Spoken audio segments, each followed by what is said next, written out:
한 달에 한 번씩 교회에 대한 설교를 하고 있습니다.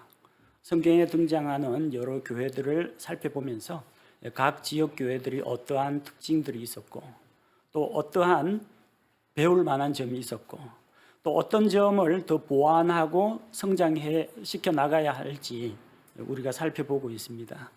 이렇게 하는 이유는 하나님께서 세우신 이 교회, 우리 교회를 어떻게 하면 하나님의 뜻 가운데에서 건강하고 바르게 세워나갈 것인지 우리가 도전을 받고 또 말씀을 통해서 깨달은 바를 바르게 적용하기 위해서입니다. 오늘은 그 가운데에서 로마 교회에 대해서 살펴보고자 합니다. 당시 이 성경이 기록되던 당시 로마는 세계의 중심이었다고 할 수가 있습니다. 우리 옛말에 말은 제주도로 보내고 사람은 서울로 보내라, 그런 말이 있습니다. 당시에는 수도 한양이 정치, 행정, 경제, 상업, 교육의 중심지였습니다. 그래서 사람이 크게 되려면, 성공하고 출세하려면 서울로 가야 한다고 했습니다. 그 여파가 아직도 계속되고 있죠. 많은 기업들이 서울에 본사나 사무실을 두고 있습니다. 또 특별히 서울 지역 특정한 어떤 학군에 자기 아들, 딸들을 보내려고 하는 부모님도 많습니다. 왜 그렇습니까? 대한민국의 수도 서울이 우리나라에서 가장 영향력이 큰 도시이기 때문입니다. 유행의 중심지는 프랑스 파리라고 합니다. 세계 금융의 중심지는 뉴욕 월가라고 합니다. 그런데 그 당시 로마는 전 세계를 지배하는, 당시 그 지중해 연안과 아프리카 지역과 그리고 유럽 지역과 소아시아 지역, 이런 쪽을 관할하는 대제국이었습니다. 그래서 당시에는 모든 길은 로마로 통한다, 그런 말이 있었습니다. 이것은 로마 제국이 만들어 놓은 도로나 교통망, 그것만 이야기하는 것이 아닙니다. 그만큼 로마가 전 세계에 파급력이 컸기 때문입니다. 로마 시민권을 가진 사람은 로마 제국이 주는 그런 권리 때문에 전 세계 어디든지 안심하고 자유롭게 여행을 할 수가 있었습니다. 로마의 안정된 정치와 군사력이 자국민을 보호했기 때문입니다. 온 세계의 시선이 로마로 쏠렸습니다. 그리고 로마에서 뭔가가 유행한다, 붐이 일어났다, 성공한다고 하면요, 바로 전 세계로 확장되어서 보급이 되었습니다. 그만큼 대단한 제국이었습니다. 자, 그래서 하나님께서는 그 당시 로마 제국을 그분의 뜻대로 사용하셨습니다. 하나님께서 선하신 목적 가운데 이 인간의 역사를 사용하십니다. 꼭 하나님의 택한 민족 이스라엘이 아니라 이 로마 제국도 하나님께서 주권적으로 사용하실 수 있다는 걸 보여줍니다. 예수 그리스도의 복음이 로마에 들어갔습니다. 이 로마의 복음의 씨앗이 떨어지면 로마에서 믿는 자들이 나타나고 전 세계로 뻗어나갈 수 있다는 그 가능성을 내다보셨기 때문입니다. 로마의 강력한 지배로 말미암아 오랫동안 제국은 평화와 안정의 시기를 겪게 됩니다. 그래서 로마의 평화라고 해서 팍스 로마나라고 불리는 기간이 있었습니다. 반란이나 전쟁이 없어요. 강대한 행정 지도력과 군사력과 외교력을 갖춘 로마의 반기를 일으키질 못합니다. 그러다 보니까 사회가 평안하고 안정되었습니다. 사회가 안정되고 평안하면은 복음을 전하고 신앙생활을 하기가 참 좋아집니다. 지금도 마찬가지입니다.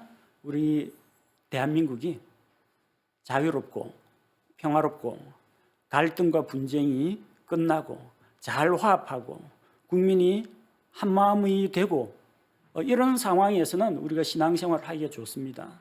근데 편가르기를 하고 경제는 침체가 되고 외교력이 떨어진다 그러면은 이게 우리가 신앙생활 하는데도 영향을 미칠 수가 있다는 겁니다.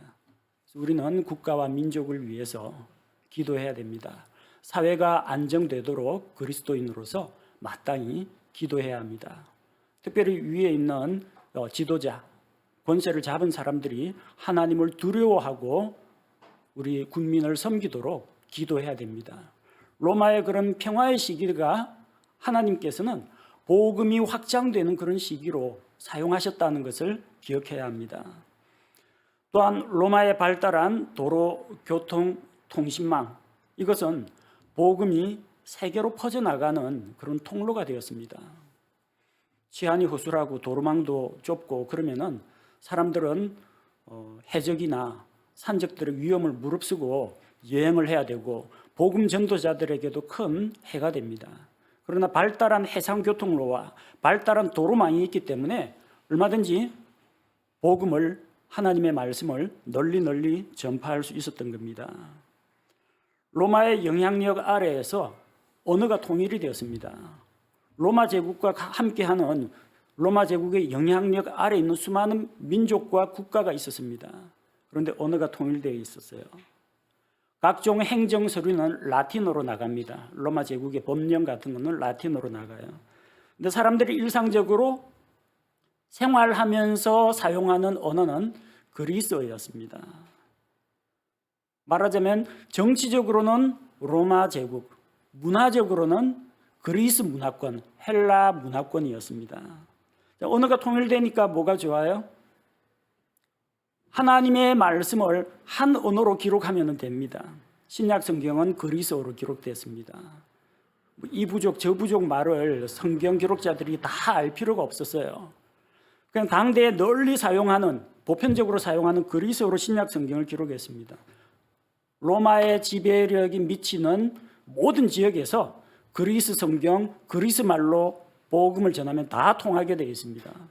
얼마나 좋습니까? 로마 제국이 비록 그리스도인들을 박해한 그런 역사가 있긴 합니다만 하나님께서는 그 나름대로 로마 제국이 가지고 있는 이런 점들을 복음을 확장시키는 일에 사용하셨다는 겁니다. 오늘 우리는 이 당시 신약 성경, 그리스어로 기록된 그 신약 성경에서 바르게 번역된 영어 킹제임스 성경, 또 그것을 다시 우리 한국인들이 읽고 이해할 수 있는 한글로 되어 있는 이 보존된 성경을 사용하고 그 말씀을 통해서 진리를 배우고 있습니다. 참 감사한 일입니다. 자, 그래서 오늘은 하나님께서 들어 사용하신 로마 교회를 통해서 우리 교회는 과연 어떤 모습이 되어야 하는가? 우리는 어떤 것을 본받고 배워야 하는지를 함께 살펴보고자 합니다. 자, 여기서 미리 말씀드리겠습니다. 제가 여기서 오늘 본문에서 로마 교회 하는 것은 로마 가톨릭하고는 아무런 관계가 없어요. 이 당시에 가톨릭은 나오지도 않았습니다. 여기서 로마 교회라고 할 때 사도 바울이 이 로마서를 쓰면서 로마서의 수신 대상자가 되는 바로 그 로마 교회 성도들을 이야기합니다. 로마 가톨릭 이야기가 아닙니다. 거듭난 그리스도인들, 로마에 있는 거듭난 그리스도인들을 가리켜서 로마 교회라고 부르도록 하겠습니다. 자, 그럼 이 로마 교회는 언제, 어떻게, 누구에 의해서 시작되었는가? 정확한 건 알 수가 없어요. 로마 교회를 누가 세웠다라는 정확한 기록이 남아있질 않습니다. 로마 가톨릭에서는 베드로가 세웠다. 베드로가 로마 교회의 수장이었다. 교회의 우두머리였다. 그렇게 주장합니다. 그건 사실이 아닙니다. 그런데 왜 자꾸 베드로가 로마 교회의 수장이었고 초대 교황이었고 이런 주장이 나오느냐? 베드로 행전이라고 들어보셨습니까? 베드로 전후서는 알고 사도행전은 아는데 무슨 베드로 행전, 성경 66권에도 없는 이상한 책이 있어요. 성경은 아닌데 사람이 기록한 그 저술들 외경이라는 것이 있습니다. 가톨릭 외경 가운데 베드로 행전이 있어요. 그 베드로 행전에 어떤 이야기가 기록되어 있느냐면 베드로가 로마에서 사역을 했는데 로마 제국으로부터 이제 박해가 심해지니까 베드로가 신자들의 권고를 따라서 도망을 갑니다. 베드로 사도님, 여기 있다가 죽으면 하나님의 사역도 못하고 문제가 될 수 있으니까 빨리 몸을 피신해서 다른 지역으로 가서 좀 안전한 곳에서 복음 사역을 하라고 로마 교회 성도들이 베드로에게 권유하니까 베드로가 그 제안을 받아들여 가지고 로마를 떠나려고 갔다고 합니다. 새벽 무렵에 길을 떠났는데 저 맞은편에서 누가 걸어오고 있어요. 근데 걸어오고 있는 거 보니까 예수님이에요. 베드로가 물어봅니다. 주님 어디로 가십니까? 난 로마에서 지금 도망가는 길인데 주님 어디로 가십니까? 물어보니까 예수님이 말하기를 베드로 내가 맡긴 내 어린 양을 버렸기 때문에 내가 다시 십자가에 못 박히러 로마로 간다. 그 말을 듣고 베드로가 펑펑 울면서 회개하고 다시 로마로 가서 복음 전하고 순교당했다는 이야기입니다. 베드로 행전에 이런 이야기가 있어요. 여기에서 착안해가지고 나온 그 소설이 있습니다. 시엔케비치가 쓴 쿠오바디스 어디로 가십니까? 도미네 주님. 쿠오바디스 도미네 주님 어디로 가십니까? 베드로 행전에서 따온 거예요. 역사적 사실이 아니라 가톨릭 외경에 근거해서 쿠오바디스라는 그 소설이 등장합니다. 종교 경전이라는 생각을 못하고 사람들이 쿠오바디스를 세계 명작 소설이라고 생각하고 열심히 읽고 하다 보니까 자기도 모르게 로마 교회 하면은 베드로 이렇게 떠오르는 겁니다. 사실이 아닙니다. 로마 교회는 베드로가 세운 것도 아니고 베드로가 로마에서 사역했다는 그런 증거도 없습니다. 갈라디아서 2장 9절 말씀에 보면요. 사도 바울하고 베드로가 만납니다. 그래서 교제의 악수를 나눕니다. 그래서 바울은 하나님께 받은 소명대로 나는 이방인에게로 가겠다. 베드로는 할례자에게 유대인들에게 가겠다. 작별하고 헤어집니다. 그 말은 베드로는 할례자의 사역자, 유대인 사역을 했다는 겁니다. 또한 로마서 뒤쪽에 보면은 로마서를 기록하면서 사도 바울이 누구에게 문안하라 사람들 이름을 불러가면서 하나하나씩 호명하면서 안부를 전하여라 그럽니다. 근데 그 가운데 베드로의 이름은 없어요. 로마에 베드로가 있으면 거기 우두머리로 계신 그 베드로 사도에게 내 안부를 전해달라.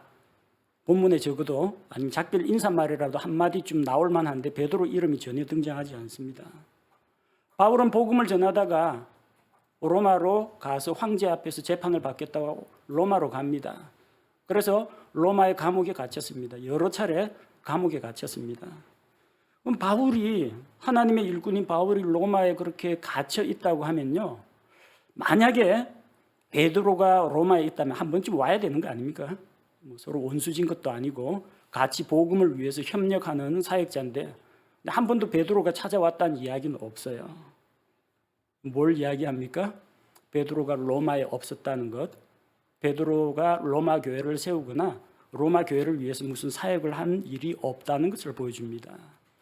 아니라는 거 보여줬어요. 그럼 도대체 로마 교회는 언제 어떻게 세워졌는가? 로마서를 기록할 당시 바울은 아직 로마에 가본 적이 없습니다.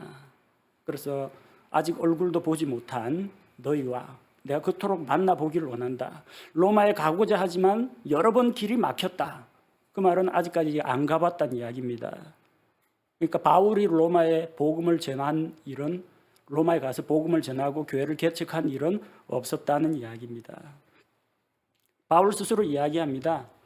로마서 15장 20절에 보면은 참으로 이같이 내가 복음을 선포하고자 애써 왔으되 그리스도의 이름을 부르는 곳에서는 하지 아니하였으니 이것은 내가 다른 사람의 기초 위에 건축하지 아니하려 함이라.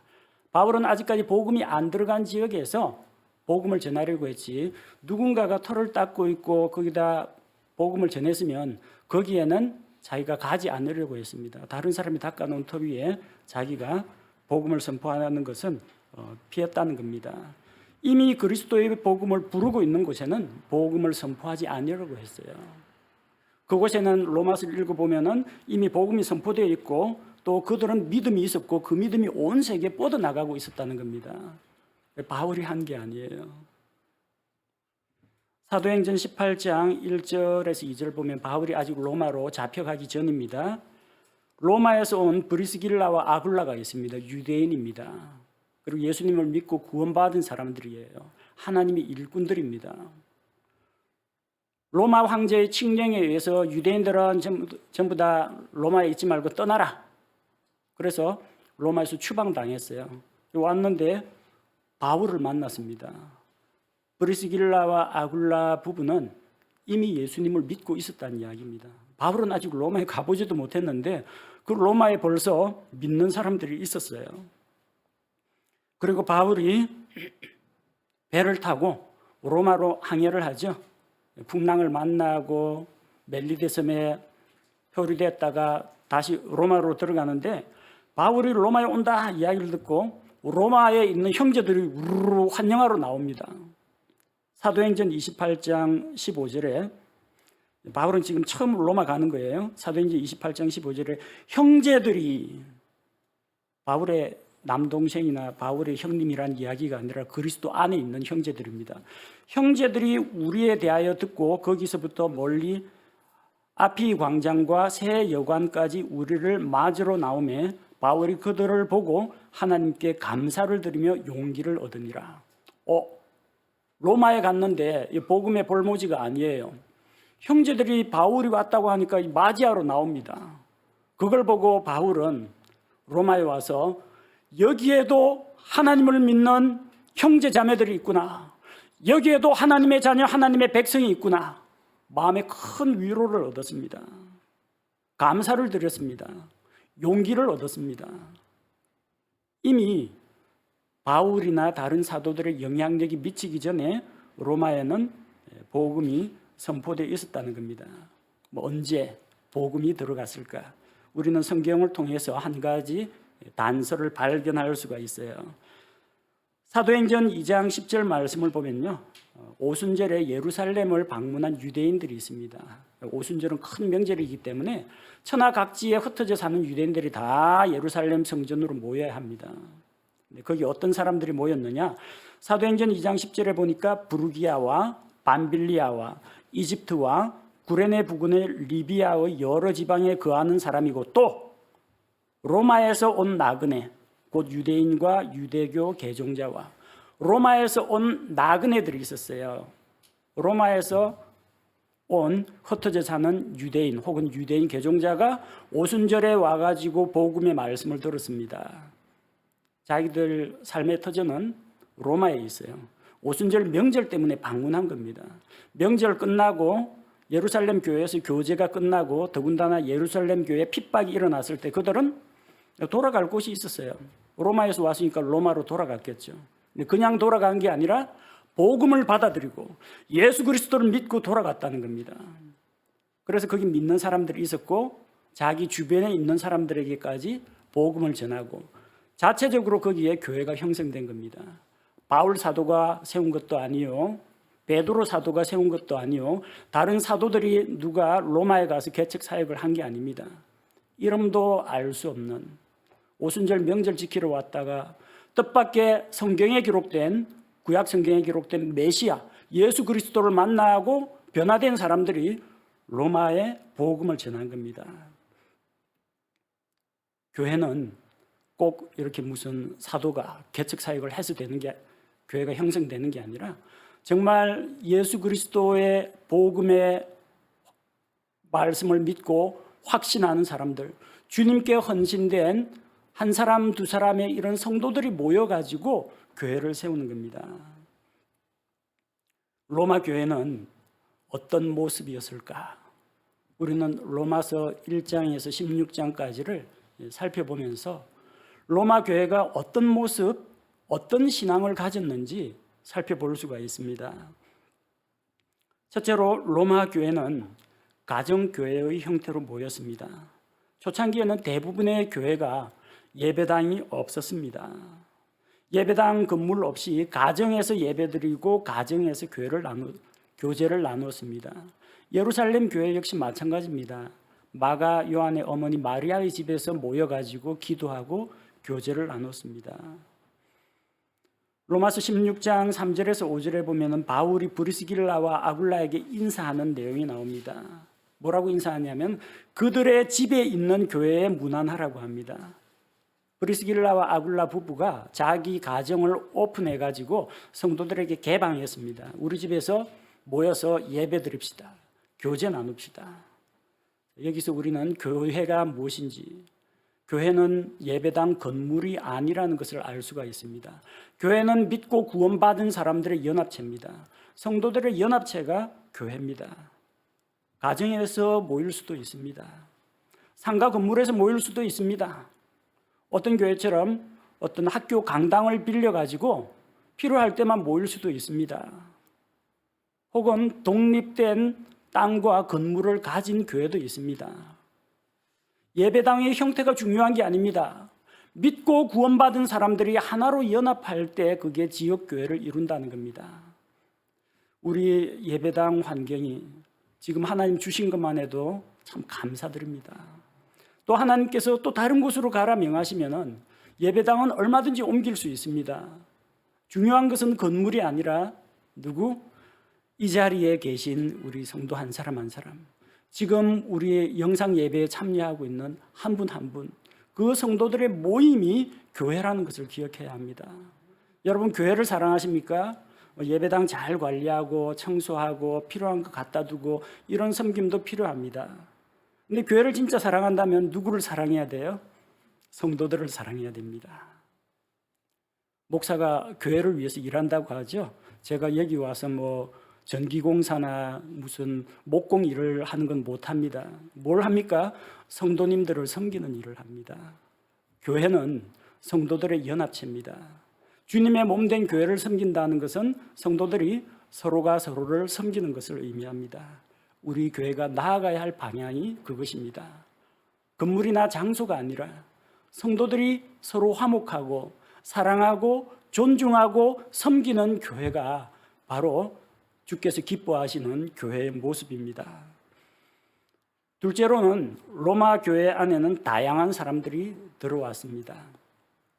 원래 로마 제국에는 수많은 사람들이 어울려서 살았습니다. 그리고 로마라는 이 도시 안에만 하더라도 여러 가지 이유 때문에 장사꾼도 많고 그다음에 정치 관련된 그런 사람들도 있을 테고 원래부터 로마에 거주하던 사람도 있을 테고 로마가 서울과 같은 대도시다 보니까 로마의 식민지에 있던 그런 이방인들, 다른 나라 사람들도 많이 와서 살았습니다. 거의 모든 국가 인종의 종합 전시장이라고 해도 과언이 아닐 정도로 다양한 사람들이 살았어요. 그 가운데는 유대인들도 있었고요, 이방인들도 있었습니다. 유대인과 이방인. 이방인은 어떻게 생각할지 모르지만 유대인 입장에서는 이방인들 대하는 게 상당히 부담스러워요. 율법에 의하면 이방인들하고 같이 상관하는 것이, 교제를 나누는 것이 금지가 되었기 때문입니다. 근데 처음에 복음을 받아들인 사람은, 복음의 출발선에 있는 사람들은 유대인들이었어요.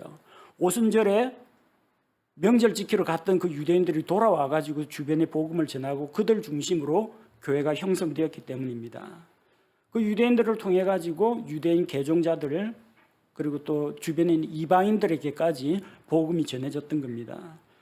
그래서 로마서에 보면 자주 그런 표현이 나오죠. 먼저는 유대인에게요, 또한 그리스인에게로다. 유대인도 있고 이방인도 있어요. 로마서 9장 24절에도 이 그릇들은 곧 우리니 즉 그분께서 유대인들 중에서 뿐만 아니라 이방인들 중에서도 부르신 자들이니라. 복음은 유대인이나 이방인이나 상관없이 모든 사람에게 필요합니다. 로마서에서도 그래서 모든 사람이 죄인이고 모든 사람의 죄를 대신해서 예수 그리스도께서 죽으셨고 누구든지 그리스 사람이나 유대인이나 예수님 믿기만 하면 구원받는다는 것을 말하고 있습니다. 로마서 안에는 할례 이야기도 나오고 율법 이야기도 나오고 아브라함 이야기도 나오고 다윗 이야기도 나오고 모세 이야기도 나와요. 유대인이라면 잘 알아듣겠죠. 근데 유대인들 뿐만 아니라 이방인들도 그들과 같이 있었다는 겁니다. 교회 안에는 다양한 사람이 있습니다.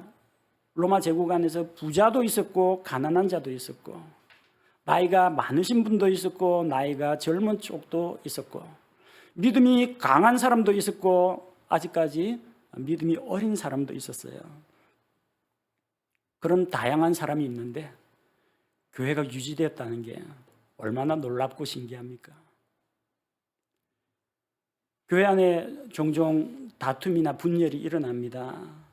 다툼은 나와 너는 서로 다르다, 서로 다른 점에서 오는 것이 아니라 자기와 다른 것을 미워하고 배척하는 마음에서 오는 겁니다. 모든 사람이 어떻게 똑같을 수가 있겠어요? 우리 교회만 하더라도 보십시오. 형제님들도 있고 자매님들도 있습니다. 근데 여기서 남성 여성 대결 이런 건 아무도 하지 않습니다. 부유한 분도 있고 상대적으로 가난한 분도 있을 수 있습니다.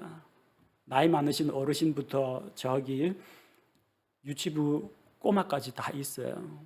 다양한 분들이 와 계세요. 또 여러 가지 다양한 신앙의 경험을 가지고 이렇게 진리를 찾아 헤매다가 들어오신 분들도 있어요. 그런 다양함이 우리의 하나됨을 해칠 수는 없다는 것입니다. 민족과 또 태생이 다른 사람들, 문화가 다른 사람들, 다양한 배경을 가진 사람들이 로마 교회 안에 들어왔지만 그것 때문에 문제가 생기진 않았어요. 왜냐? 서로 간의 차이가 차별이 되지 않았기 때문입니다. 서로의 다른 점을 인정하고 수용하고 받아들였기 때문입니다. 여기 있는 분들이 로봇도 아니고 어떻게 전부 다 생각이 똑같고 스타일이 똑같고 습관이 똑같을 수 있겠어요? 그런 일은 일어날 수가 없어요. 이처럼 다양한 분들이 다 계신데 우리가 한 목소리로 기도하고 한 입으로 찬양하고 같은 믿음 안에서 하나의 교회를 이룰 수 있는 것 무엇 때문입니까? 오직 하나이신 주님 때문에, 유일하신 구원자 주님 때문입니다.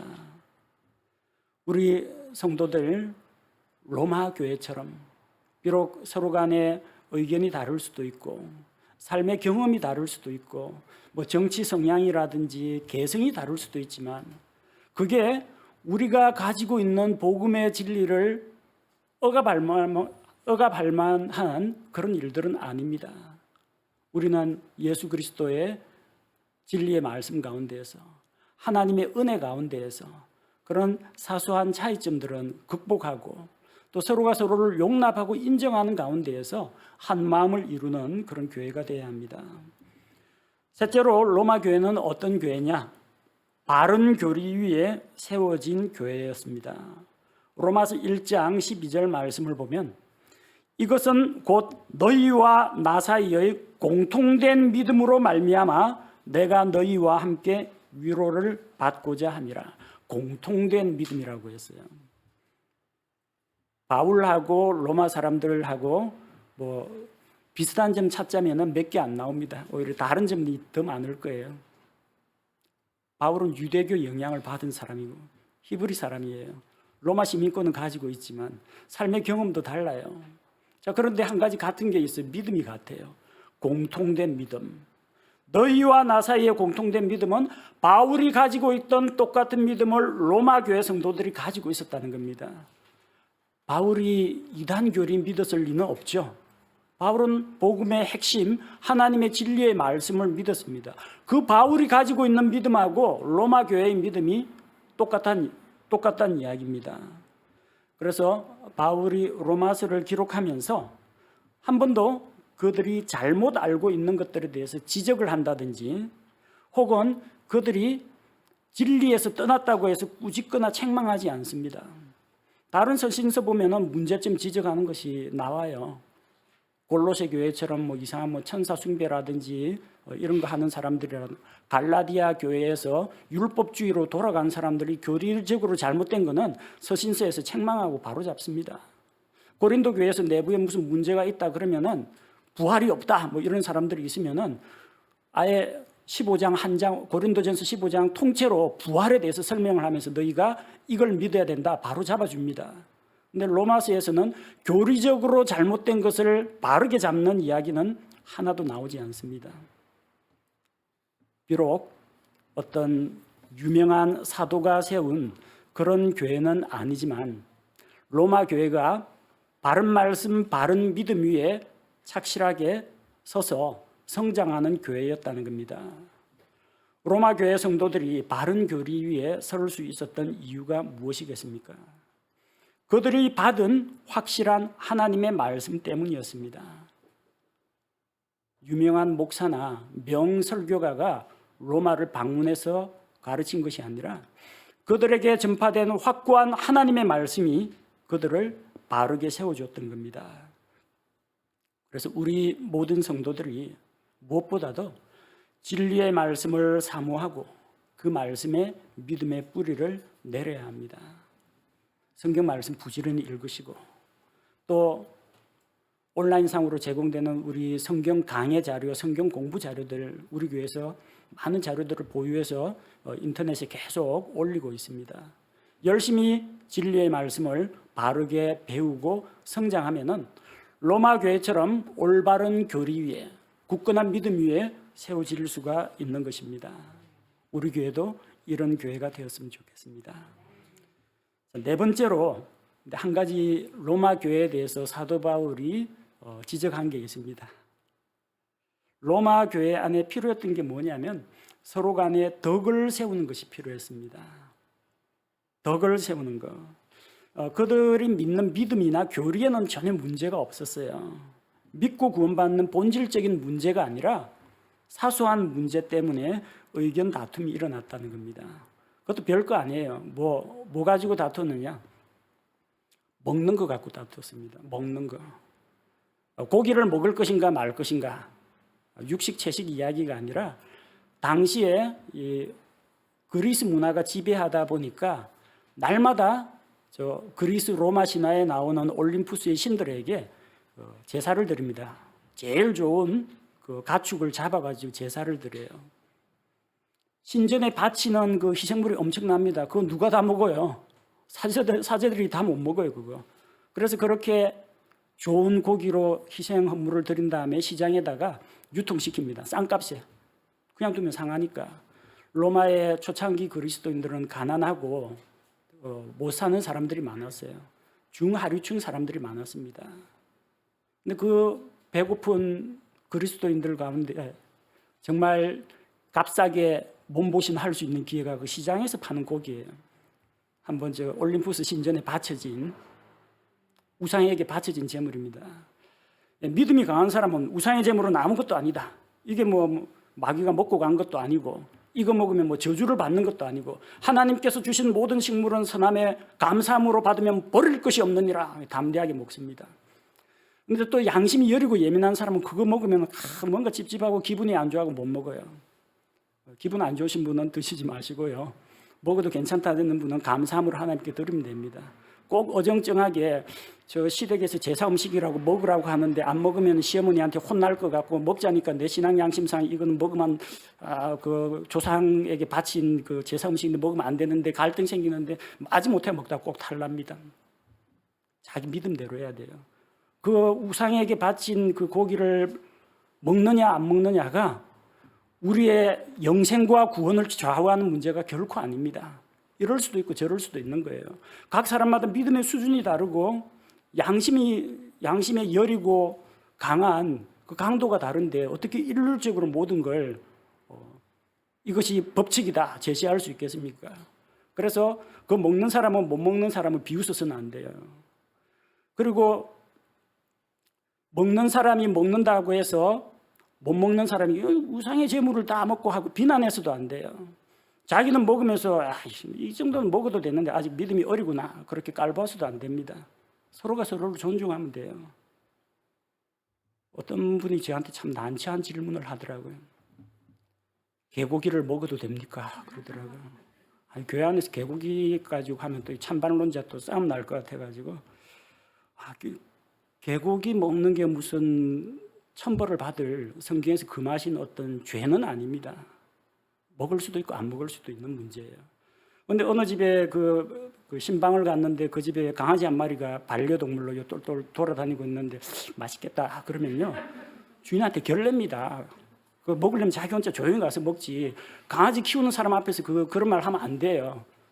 그거는 개고기 먹는 게 죄냐 아니냐 그런 문제가 아니라 예절입니다. 예절. 덕입니다. 덕스럽지 못하잖아요. 자기는 보신탕 좋아하더라도 강아지 키우는 집에 가서 보신탕 보자도 꺼내지 마십시오. 그게 덕을 세우는 겁니다. 내색도 하지 마세요.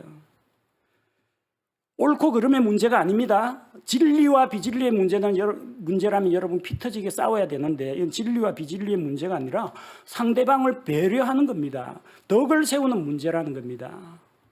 근데 의외로 교회 안에서 이런 본질이 아닌 비본질적인 문제 때문에 다툼이 일어납니다. 어떤 교회는 뒤쪽에 헌금함을 두고 알아서 자원해서 넣도록 합니다. 어떤 교회는 헌금 바구니를 돌리면서 걷습니다.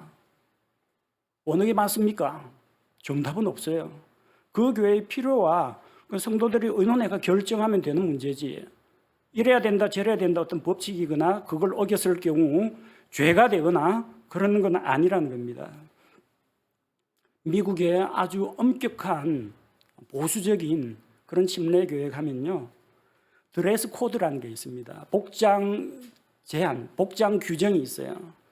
남자는 이거 라운드 티를 못 입습니다. 예배 시간에 가슴이 파인 라운드 티를 입으면 안 되고, 와이셔츠든지 남방이든지 이 칼라 깃 세울 수 있는 이런 걸 입어야 돼요. 자매들은 발목까지 내려오는 치마를 입어야 됩니다.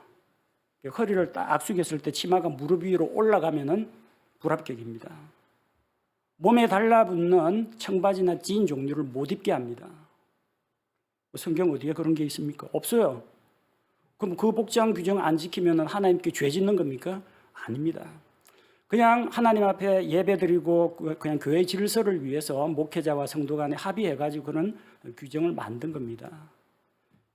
그런데 만약에 자기가 복음을 전한 어떤 이 청년을 데리고 왔는데 그 청년의 복장 차림이 라운드 티에다가 그 다음에 짝 달라붙는 청바지를 입고 왔다면 목회자가 뭐라고 해야 됩니까? 거슬리니까 예배 드리지 말고 나가! 이럴 수가 있습니까? 그거는 나중에 그 사람이 예수님을 믿고 하나님께 예배 드리는 태도와 자세를 배우고 좀 변화된 다음에 얼마든지 바꿀 수 있는 문제예요. 비본질적인 문제 가지고 우리가 너무 다투어서는 안 돼요. 로마서 14장에 그런 내용이 나와요. 먹는 거 가지고 누구는 담대하게 우상에게 바친 고기를 먹고, 어떤 사람은 그걸 못 먹는 사람이 있고, 어떤 사람은 특정한 날을 지키는 사람이 있어요. 뭐 교회 창립 기념일을 지켜야 된다, 성탄절 지켜야 된다, 부활절 지켜야 된다, 절기를 지키는 사람이 있고, 어떤 사람은 모든 날은 하나님께서 우리에게 주신 아름답고 복된 날입니다 하고 모든 날을 똑같게 여기는 사람이 있어요. 이런 사람도 있고 저런 사람도 있습니다. 그는 믿음과 교리와 본질의 문제가 아닙니다. 다만 그거 가지고 싸우고 다투면 교회 안에 덕이 안 된다는 거예요. 믿음에 굳게 섰으니까, 나는 믿음이 강하니까 내 믿음으로 다른 사람의 어떤 습관이나 이런 걸 뜯어 고치려고 하지 말고요. 베드로후서 1장 5절에 그 다음 단계가 있어요. 베드로후서 1장 5절에 이것과 더불어 열심을 다하여 너희의 믿음의 덕을, 덕의 지식을, 믿음 다음은 덕입니다. 예수 그리스도를 믿고 구원받는 똑같은 믿음 가지고 있죠. 예. 믿음 안에서 한 마음이 되었죠. 한 형제 되었죠. 그 다음에는 서로가 서로를 배려하고 양보하고 덕을 세우는 방향으로 나아가면 됩니다. 바울은 자유인입니다. 자기의 자유 때문에 다른 사람에게 해를 끼치지 않으려고, 비록 자유인이지만 자기 자유를 남용하지 않았어요. 자기를 섬기지 않고 다른 사람의 입장을 고려하고 자기 자신을 버렸던 사람입니다. 그리고 다른 사람과 화평과 질서를 세우고자 애썼습니다. 바울도 자기 하고 싶은 거 다 할 수 있습니다. 그러나 혹시 나의 행동 때문에, 나는 옳다고 믿는데 다른 사람이 나 때문에 걸림이 되면 어떻게 하냐. 우리 이런 생각을 가져야 돼요. 내가 옳다고 해서 무대뽀로 밀고 나가지 마시고 다른 사람의 입장도 한번 고려해주고, 또 참고 기다려주고 용납해주고, 내가 바뀌든지 그 사람이 바뀌든지 하나님께서 두 사람 모두를 변화시키든지, 우리에게는 서로에 대해서 좀 오래 참고 용서하고 기다리는 자세가 필요하다고 생각합니다. 교회가 든든히 서려면 성도들이 말씀에 기초한 바른 교리뿐만 아니라 함께 믿는 것과 행하는 것에 대해 우리가 덕을 세우도록 노력해야 됩니다. 그래서 정말 진리 비진리의 문제가 아닌 한은 상대방 말도 들어주고 양보하고 또 존중하는 그런 마음, 넉넉한 마음을 가져야겠습니다. 자, 그리고 다섯째로 로마 교회는 어떤 교회였느냐? 로마 교회 성도들의 믿음이 온 세상에 퍼져나갔다는 겁니다. 오늘 우리가 읽은 로마서 1장 8절 말씀을 보니까 먼저 너희 모두로 인하여 예수 그리스도를 통해 나의 하나님께 감사하노니 이는 너희의 믿음이 온 세상에 두루 전하여졌기 때문이라. 너희의 믿음이 온 세상에 두루 전하여졌기 때문이라. 자, 로마가 세계의 중심지니까 뭐 로마에 복음이 들어가기만 하면 저절로 온 세계에 복음이 전해지는 건 아닙니다. 누군가 전하는 사람이 있어야 되겠죠. 누군가 자기 믿음을 간증해야 되겠죠. 누군가 복음을 다른 사람에게 나눠줘야 되겠죠. 로마 교회는 온 세상에 믿음을, 복음을 전파했습니다. 그들이 예수님을 믿고 변화된 삶의 모습에 대해서 많은 사람들이 알게 되었고, 그래서 지역사회 내에서 교회가 선한 간증을 얻었습니다. 로마 교회 성도들이 가졌던 그 믿음이 온 세상에 전해졌습니다. 세계의 중심지인 로마에서 시작해서 로마의 지배력, 영향력이 미치는 전 세계 모든 것으로 번져나가기 시작했습니다.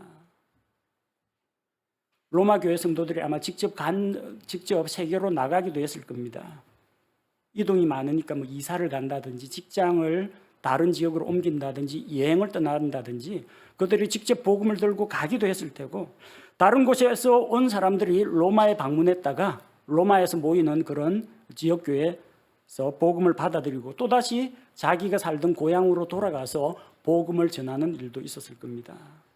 여러 가지 방식으로 그들은 온 세상에 믿음을 퍼뜨리는, 복음의 씨앗을 퍼뜨리는 그런 중요한 역할을 감당했습니다. 우리 믿음은 어디에 있습니까? 우리 믿음은 내 가슴속 깊은 곳에 고이 간직하고 묻어두었습니까? 우리 믿음은 퍼져나가야 합니다. 우리 믿음이 가족들에게 퍼져나가야 합니다. 우리 믿음이 직장 동료에 퍼져나가야 합니다. 우리 믿음이 학교 친구들에게 퍼져나가야 합니다. 우리의 믿음이 로마 교회처럼 지역사회로 퍼져나가야 합니다. 로마 교회는 복음을 받아들인 지 그렇게 오래되지 않았지만 바른 믿음 가운데 굳게 서서 전 세계에 믿음을 퍼뜨렸습니다. 우리도 복음의 말씀을 널리 퍼뜨리는 성도들이 되었으면 좋겠습니다. 요즘 뭐 SNS, 소셜 네트워크 서비스 하시는 분들 가운데 뭐 카톡이라든지 뭐 인스타그램이라든지 트위터라든지 페이스북 하시는 분들, 뭔가 어디서 재미난 뭐 우스개 글이라든지 또 기발한 사진이나 동영상이 있으면은 좋은 음악이 있으면 막 링크 걸고 공유하고 막 퍼뜨립니다. 그런 것만 퍼뜨리지 말고 유익한 글이라든지 좋은 설교나 성경 공부라고 생각되는 게 있으면 여러분도 카톡이든지 뭐 카카오 스토리든지 아니면 페이스북이나 트위터 같은 걸로 좋은 거는 같이 나누시기 바랍니다. 그렇게 해서 하나님의 진리의 말씀, 이 복음의 말씀이 널리 퍼지도록, 그런 기기를 나는 잘 다루지 못합니다. 그러면 입에서 입으로, 입소문으로 내가 믿고 있는 예수님은 이런 분이시고 하나님을 믿어서 우리가 구원받고 죄 용서받고 천국 갑시다. 말로도 할 수 있잖아요. 정보통신기기 없는 분들은 말로, 행실로 복음을 전할 수가 있습니다. 우리 믿음은 우리 안에 갇혀 있지 말고 로마 교회처럼 전 세계에 널리 퍼져나가야 합니다.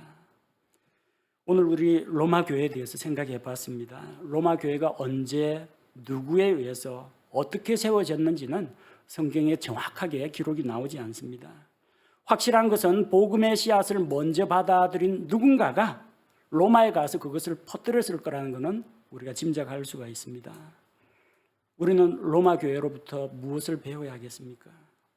진리의 성경 말씀을 통해서 바른 교리 위에 굳게 서는 교회가 되어야 합니다.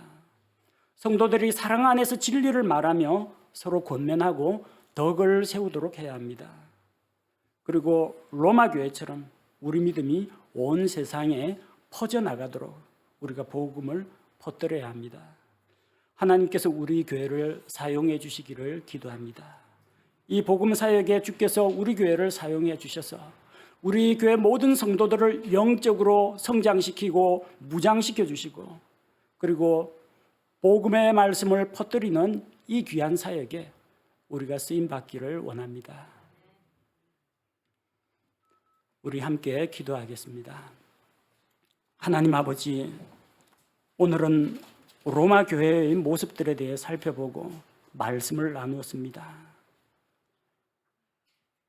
누가 세웠는지도 알 수가 없지만 오순절의 복음을 받아들인 어떤 사람들로부터 로마의 복음이 전파되고 가정에서 이 사람 저 사람이 모이면서 지역교회를 형성하고 또 그런 자들이 말씀의 진리 가운데에서 바른 교리 가운데 굳건하게 세워진 것을 보았습니다.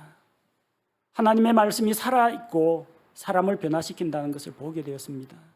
우리 교회가 진리 가운데 바른 말씀 가운데 굳건하게 세워지게 하시고 나아가서 믿음의 덕을 세우는 교회가 되게 하옵소서. 하나님의 확실한 말씀에 근거한 진리 위에서 그다지 중요하지 않은 그런 부차적인 문제에 대해서는 서로 양보하고 존중하고 참아주고 기다려주는 그런 성도들이 되게 하시고 서로가 서로에게 사랑 가운데에서 진리를 말하면서 서로 권면하고 서로 덕을 세우고 서로 배우는 교회 성도들이 되게 하옵소서. 우리의 믿음이 우리 안에 갇혀 있지 않고 가정과 학교와 직장과 또한 지역사회와 전 세계로 퍼져나갈 수 있도록 우리를 성장시키고 변화시켜 주시고 우리를 인도하여 주옵소서. 전 세계로 뻗어나간 로마 교회처럼 우리 교회에도 큰 부흥을 허락하여 주옵소서. 예수님의 이름으로 감사드리며 기도합니다. 아멘.